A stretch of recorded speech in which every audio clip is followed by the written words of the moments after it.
오늘 주신 말씀을 좀 이해하려면 고대 근동 역사를 알아야 합니다. 그 당시 아수르 제국의 규모가 중요합니다. 지도를 보십시오. 그 제국의 위용을 알 수 있습니다. 조금은 붉은색으로 나타난 지역이 바로 아수르 제국인데요. 네. 오른쪽 아랫부분에 페르시아만으로부터 제국이 시작됩니다. 그래서 유프라데스 강과 티그리스 강이 흐르고 있는 비옥한 지대를 통하여 위로 계속 확장되죠. 그래서 터키 북동부까지 올라갑니다. 다시 가나안 지역으로 내려오기 시작해요. 그래서 밑으로 내려가서 아예 이집트까지 점령해서 메소포타미아 지역의 비옥한 지역과 그리고 이집트의 젖줄이라고 할 수 있는 나일강 유역까지 점령함으로 누구도 범접할 수 없는, 누구도 상대할 수 없는 초대 강국이 된 것입니다. 그런데 아수르 제국이 그 당시 공포의 대상이 되었던 이유가 있습니다. 성경에 아수르가 자주 등장하기 때문에 우리가 그 위력에 대해서는 어느 정도 알고 있습니다만 구체적으로 보면 깜짝 놀랄 정도입니다. 그 놀랄 부분이 제국의 확장 속도와 확장의 범위입니다.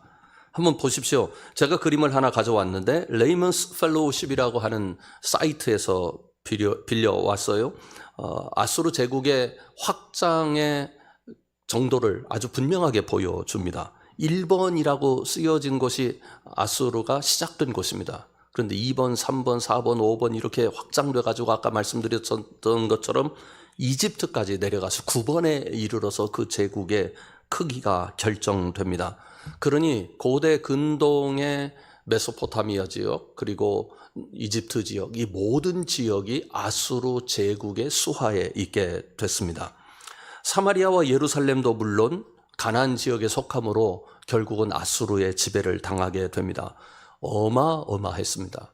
나중에 과도한 팽창 정책 때문에 결국은 이 대아수르 제국도 무너지긴 합니다만 히스기야 왕 시대는 아수르 제국은 누구도 그 앞에서 오금을 펼 수가 없을 정도였습니다. 그러면 히스기야 왕이 다스리고 있는 이스라엘은 어떤 형편인가? 정확하게 말씀드리면 남왕국 유다는 어떠한가? 여러분들이 아시는 것처럼 히스기야는 남왕국 유다의 13번째 왕입니다.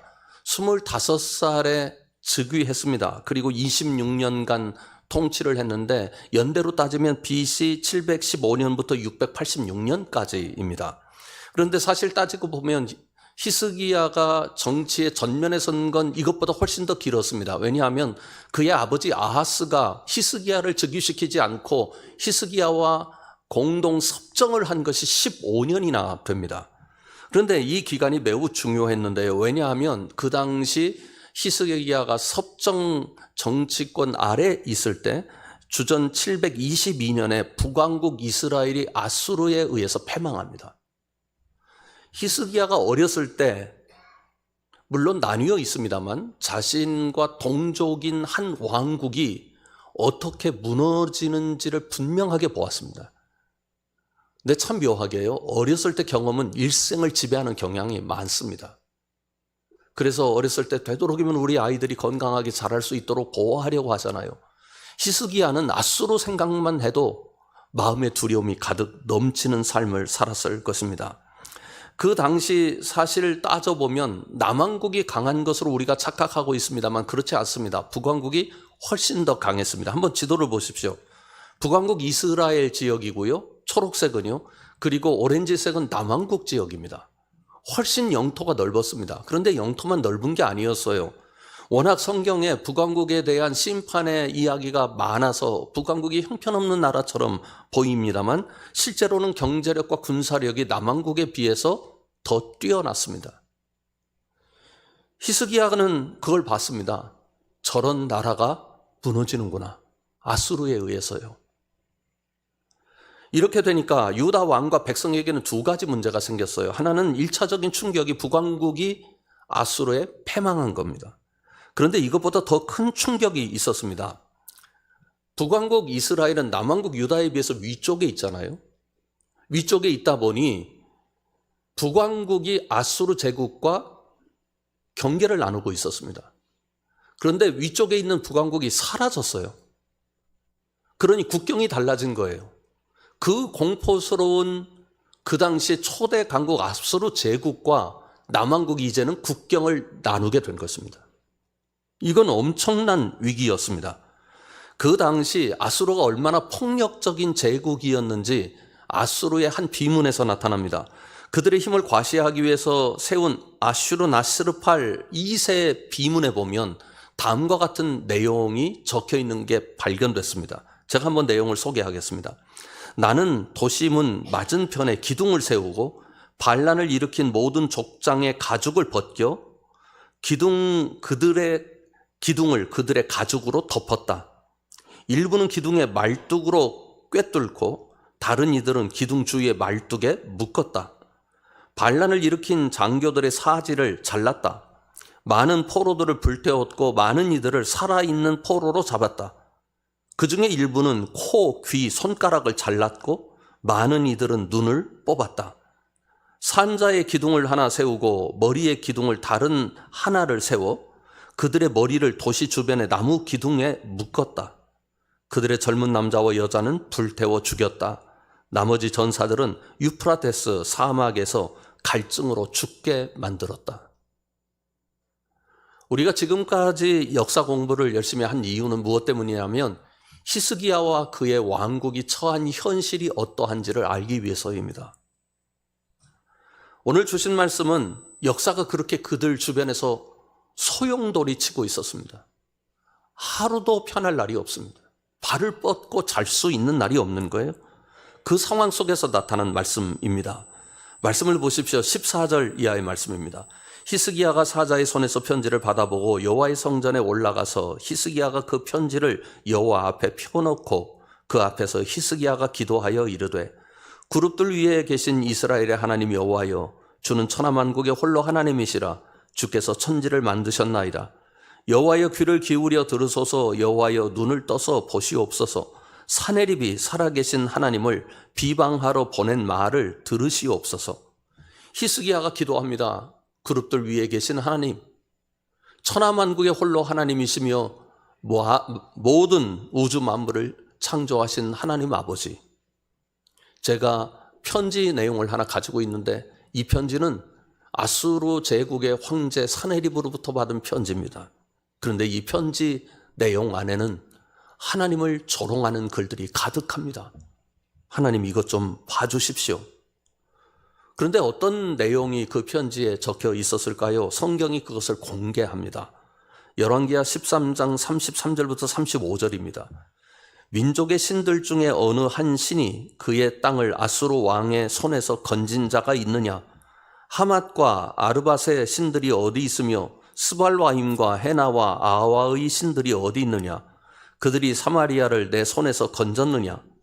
민족의 모든 신들 중에 누가 그의 땅을 내 손에서 건졌기에 여호와가 예루살렘을 내 손에서 건지겠느냐 하셨느니라.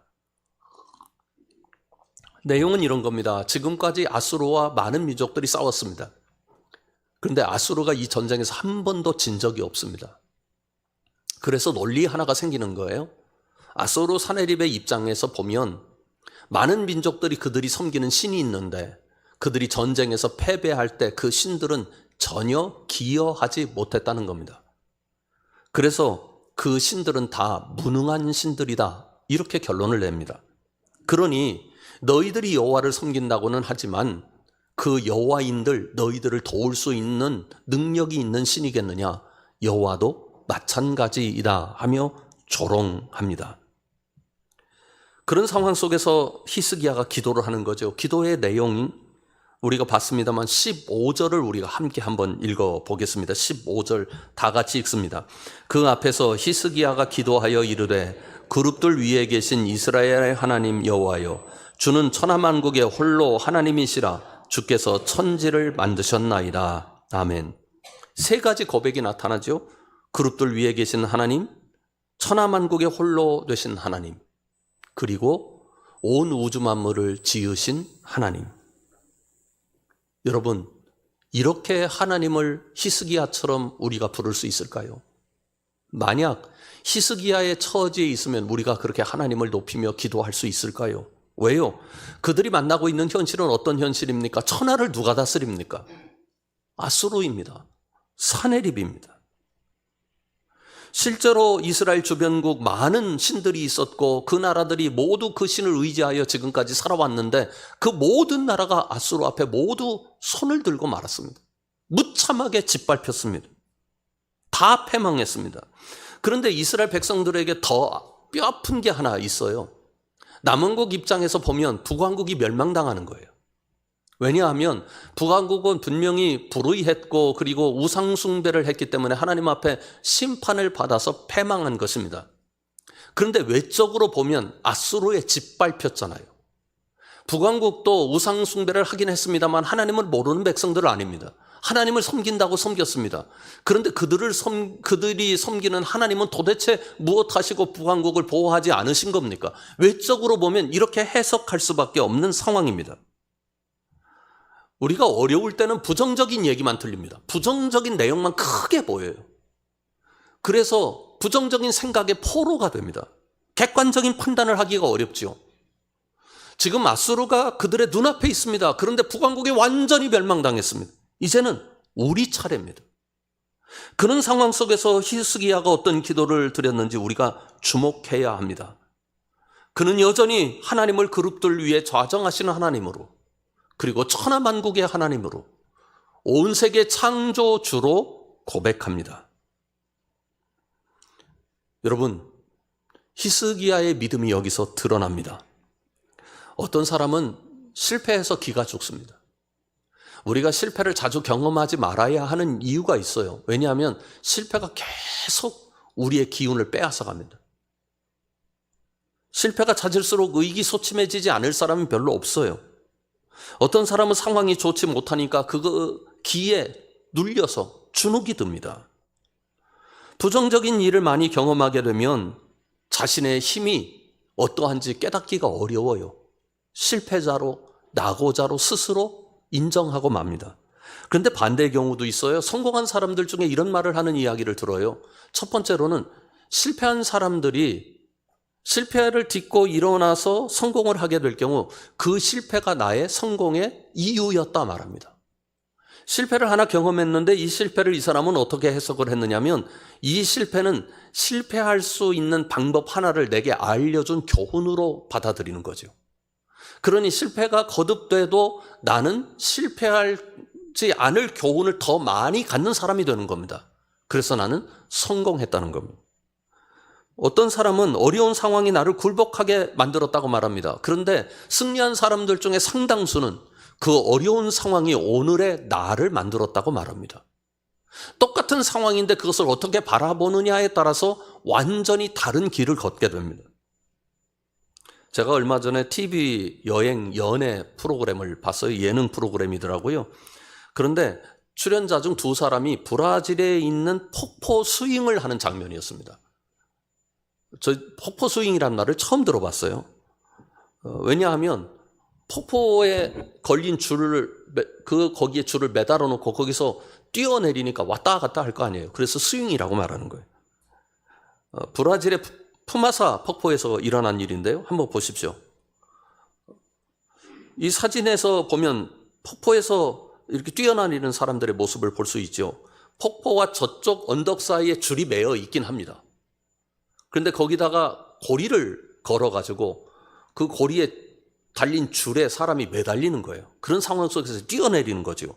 뛰어내리려면 폭포 중앙으로 폭포 절벽에 서야 합니다. 매우 미끄럽고 물살이 급합니다. 그러니까 두려움이 밀려올 수밖에 없는 거죠. 그런데 그 가운데로 가이드를 따라서 들어갔다가 거기서 뛰어내리는데 이 뛰어내리는 높이가 45m쯤 됩니다. 그러니까 15층이나 16층 아파트 위에서 뛰어내리는 거예요. 정말 이상한 사람들 다 있습니다. 이거 돈 주고 합니다. 그때 놀란 게 있어요. 그 화면 속에 있는 그 사람들, 그리고 그 화면 속에서 뛰어내리는 폭포 스윙을 하는 사람들을 바라보는 출연진들이 있었는데 저는 이런 사람들은 겁이 없는 줄 알았어요. 겁 없으니까 거기 가서 뛰어내리는 거 아닙니까? 게다가 돈 주고. 그런데 인터뷰하는데 자신들도 겁난대요.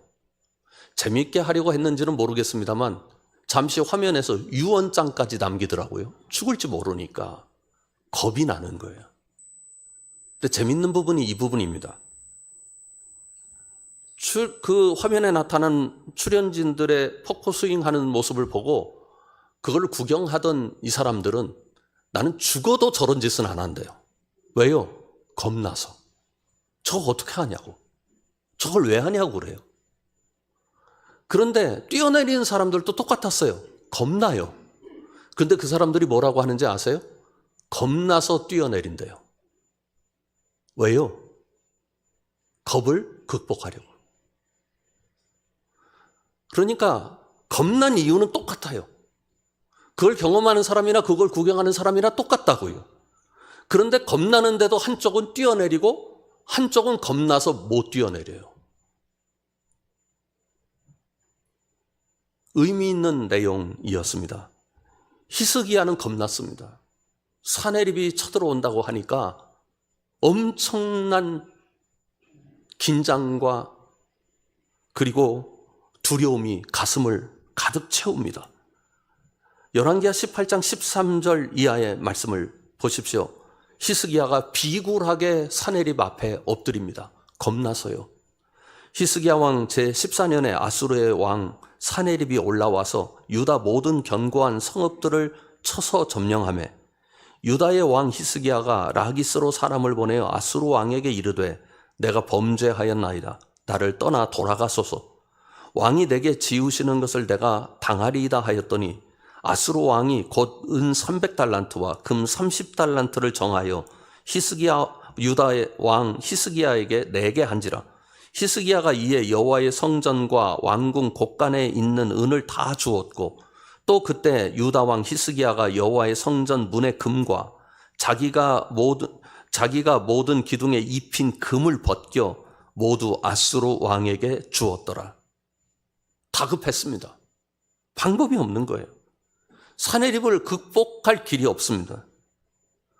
그래서 내가 당신 앞에 회개한대요. 잘못됐다는 거예요. 이 잘못했다고 하는 것은 어떤 거냐면 당신이 올 때 우리가 순수하게 항복해야 되는데 그렇지 못하고 지금까지 버틴 게 잘못됐다는 거예요. 이미 아수르 왕 사내립은 유다의 거점 성읍을 다 점령한 상태입니다. 이제는 예루살렘 요거 하나 남았습니다. 근데 이거라도 지켜야 될 것 아닙니까? 그래서 왕궁 곳간을 텁니다. 왜냐하면 그가 조공의 양을 정해줬기 때문이에요. 그런데 이걸 채울 길이 없어요. 그래서 성전 문에 입힌 금 긁어냅니다. 성전 기둥에 입힌 금도 긁어냈습니다. 여러분, 이건 생명을 깎아내는 겁니다. 이스라엘 백성들에게 성전을 손댈 수가 없어요. 그건 생명이에요. 그들의 자존심이에요. 그들의 중심이에요. 그거 다 벗겨냅니다. 히스기야가 처음에 그랬습니다. 두려워서 그랬습니다. 그런데 그래도 사내립이 멈추지 않았습니다. 그때 히스기야가 비로소 하나님이 보였습니다. 내가 할 수 있는 모든 방법을 총동원했는데 아무것도 안 되는 거예요.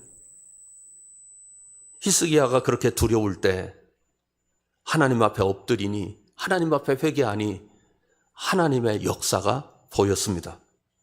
히스기야뿐만 아니라 다른 지도자들이 하나님 앞에 베옷을 입고 회개합니다. 그때 하나님께서는 이사야를 통하여 이렇게 말씀하십니다. 열왕기하 19장 6절과 7절 말씀입니다. 이사야가 그들에게 이르되 너희는 너희 주에게 이렇게 말하라. 여호와의 말씀이 너는 아수르 왕의 신복에게 들은 바 나를 모욕하는 말 때문에 두려워하지 말라. 내가 한 영을 그의 속에 두어 그로 소문을 듣고 그의 본국으로 돌아가게 하고 또 그의 본국에서 그에게 칼에 죽게 하리라 하셨느니라 하더라. 이사야를 통해서 하나님의 계획을 말씀하셨습니다. 사내립 두려워하지 말라고, 조롱하는 거 그 신경 쓰지 말라고. 결국은 내가 한 영을 통해서 그로 하여금 자기 나라로 돌아가게 만들고 거기서 칼에 찔려 죽게 만들 것이다 말씀해 주셨습니다. 그동안에 이 소리가 안 들렸어요. 겁나니까, 두려우니까 방법을 총동원할 때는 하나님의 소리가 그의 귀에 들리지 않았습니다. 만약 하나님의 소리가 들렸더라면 그는 성전 기둥에 금을 벗겨내야 할 이유가 없었을 것입니다. 여러분, 하나님의 소리 들으려면 하나님께 엎드려야 합니다. 엎드린다는 말이 무슨 뜻입니까? 하나님을 나의 왕으로 인정한다는 뜻입니다. 여호와의 왕 되심을 인정하는 자만 왕이신 하나님께서 그의 삶과 역사에 개입하시는 경험을 하게 됩니다. 우리가 신앙인이니까 부정적인 사고를 하지 말고 언제나 긍정적인 생각을 가지고 살아가자, 그런 얘기가 아닙니다. 따져보십시오. 부정적인 사고를 하건 긍정적인 사고를 하건 간에 우리 힘의 한계를 뛰어넘는 어떤 작용에 대해서는 우리가 그것을 이길 길이 없습니다. 내가 이거 되겠지 한다고 해서 되는 게 아니잖아요. 왜요? 내 힘이 거기까지밖에 미치지 못해요. 이스라엘 백성들도 마찬가지 아닙니까? 성전의 금을 다 긁어내려도 못 이겨내잖아요. 여러분, 히스기야와 그 모든 지도자가 하나님 앞에 회개한 이유에 주목해야 합니다. 그들이 회개한 이유는 자신들의 방법으로 아수르의 위협을 얼마든지 극복할 수 있다고 믿었기 때문입니다. 그게 비굴한 방법이라 할지라도 자신들의 지혜를 총동원해서 뭔가 계산해서 맞아떨어지면 아수르의 위협은 얼마든지 이겨낼 수 있다, 그렇게 믿었습니다. 그러나 결과는 그렇지 못했습니다. 그들이 깨닫지 못한 것은 자신들 스스로 자신들의 삶을 책임질 수 없다는 사실이었습니다. 내 힘이면, 내 지혜면 다 되겠지 하는 생각에서 그들은 그렇게 했습니다만 그런 결과를 얻을 수밖에 없었습니다. 여러분, 하나님이 개입하시면 다릅니다. 우리가 믿고자 하는 건 우리의 긍정적인 사고가 아니에요. 그것도 삶의 바람직한 방향 중에 하나이지만 우리가 믿고자 하는 것은 하나님의 개입입니다. 하나님이 내 삶에, 내 역사 속에, 내 미래 속에 개입하셔서 우리를 도우시는 그 손길을 경험할 때만 우리의 현재도 미래도 보장될 수 있다고 믿는 것입니다. 히스기야에게 그렇게 하나님 앞에 엎드릴 때 어떤 일이 일어났습니까? 17절 이하의 말씀을 보십시오. 여호와여, 아수르 여러 왕이 과연 여러 민족과 그들의 땅을 황폐하게 하고 또 그들의 신들을 불에 던져 싸우니 이는 그들이 신이 아니요 사람의 손으로 만든 것 곧 나무와 돌뿐이므로 멸하였나이다. 우리 하나님 여호와여, 원하건대 같이 읽어볼까요? 이제 우리를 그의 손에서 구원하옵소서. 그리하시면 천하만국이 주 여호와가 홀로 하나님이신 줄 알리이다 하니라. 아멘. 히스기야의 기도의 골자는 이겁니다. 아수르 왕 사네립이 보낸 편지글의 일부 내용에 대해서는 내가 동의합니다, 그런 거죠. 그들의 이방 민족들이 섬기는 신들은 무능한 것 맞습니다. 왜냐하면 그들이 돌과 나무로 만든 그런 신들이기 때문입니다. 인간이 만든 것들에 불과합니다. 그래서 그들은 무능할 수밖에 없습니다. 그러나 하나님은 다릅니다. 하나님은 참 신이십니다. 하나님은 홀로 영광 받으시기에 합당한 분입니다. 하나님, 이번에 하나님의 참 신 되심을 그들 앞에 증거하여 주옵소서. 엎드린 것입니다. 우리는 우리 삶에 얼마나 많은 힘들이 작용되고 있는지 잘 압니다. 그 힘의 역학 구도 속에서 우리 삶이 진행되고 있습니다. 돈의 힘, 권력의 힘, 문화의 힘, 사람의 힘, 조직의 힘, 기술의 힘, 지식의 힘, 심지어 요즘은 사람 생긴 것도 힘입니다. 돈이 되거든. 모든 게 다 힘이에요. 그 힘이 우리 주변에서 어떻게 작용해서 내 삶 속에 어떤 영향을 미치는가 계산하는 것은 우리에게 매우 중요한 과제 중에 하나입니다. 그런 힘들이 우리 삶에 직접적인 영향을 미치기 때문입니다. 그러나 그리스도인은 달라야 합니다. 이 모든 힘을 계산할 수 있어야 하고 이 힘이 어떻게 내 삶에 작용되고 있는지를 깨달아야 하겠지만, 그러나 이 힘을 넘어서는 하나님의 개입이 있다는 사실을 신뢰해야 합니다. 아니, 하나님께서 개입하실 때만 오히려 이 힘의 역학 구도 속에서도 우리가 얼마든지 복된 삶을 열어가고 하나님을 영화롭게 할 수 있다는 사실까지 깨달아야 합니다. 예수님의 삶이 그러셨습니다. 예수님은 오병이어의 역사를 베푸실 때도 하나님 앞에 엎드렸습니다. 제자들과 마지막 유월절 식사를 하실 때도 하나님 앞에 엎드렸습니다. 제자들을 위해서 친히 온 몸을 다하여 온 마음을 다하여 기도하실 때도 엎드렸습니다. 겟세마네 동산에서도 하나님 앞에 예수님은 철저하게 엎드리셨습니다. 왜요? 하나님의 개입을 기다리셨기 때문입니다. 예수님은 하나님의 뜻을 이 땅에서 실행하시기 위하여 오신 분이시기 때문이죠. 예수님의 전생에는 하나님 개입의 순간들이었습니다. 사랑하는 성함 식구 여러분, 우리에게 두 가지 복이 임해야 합니다. 첫째는 하나님의 개입을 원하는 기도가 우리의 기도가 되어야 합니다.